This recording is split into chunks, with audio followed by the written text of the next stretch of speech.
New this morning, we're learning more information about the man records reveal is connected to a credible threat against state lawmakers planning to attend the No Kings protest at the Capitol over the weekend. An arrest affidavit we obtained says it was text messages that led from a friend that led to a tip from authorities. Thanks for joining us today. I'm Avery Travis. And I'm Will Dupree. The Fayette County Sheriff's Office released this photo of the suspect, Robert Leroy Bowers, after he was booked into jail for a traffic offense.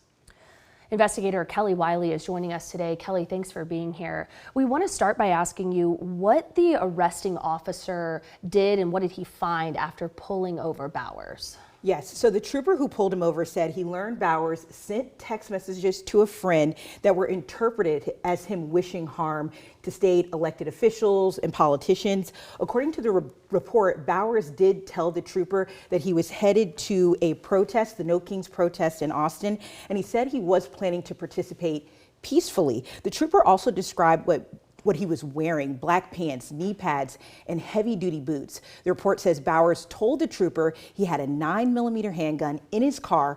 Ultimately, the trooper decided to arrest him on a traffic violation out of an abundance of caution for the safety of the public. So as you mentioned, that traffic charge, specifically not having a front license plate, but do we know, is he facing any charges related to the actual threat? No, not yet. So at this point, Fayette County Jail told us he was released yesterday around 10:30 in the morning on his own recognizance.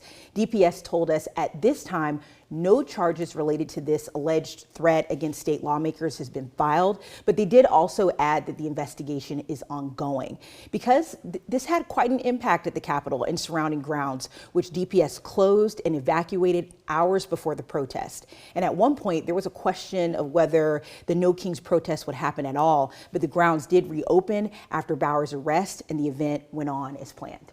So this threat really is happening as lawmakers are growing more concerned about political violence and intimidation in some cases. What are our local lawmakers saying about that? Well, they're growing more and more concerned just with what's happened this week. The threat happened the same day that 2 Minnesota state lawmakers were gunned down at their homes. One of those lawmakers and her husband died as a result. Governor Abbott referenced that shooting in remarks he made at a press conference yesterday. He said there is a need to make sure that nothing like that ever happens in the state of Texas. Yesterday, we talked to State Senator Sarah Eckhart. She was the closing speaker at the protest. And she said, if 10,000 people can come out when they're scared, she said, I can show up when I'm scared. We know the Texas House Democratic Caucus also sent a letter to Governor Abbott and the DPS director asking about next steps to protect legislators and resources to monitor political extremism. Well, Investigator Kelly Wiley, we thank you again for your reporting leading up to today and this update that you're sharing. So thanks again for being with us. Thank you for having me.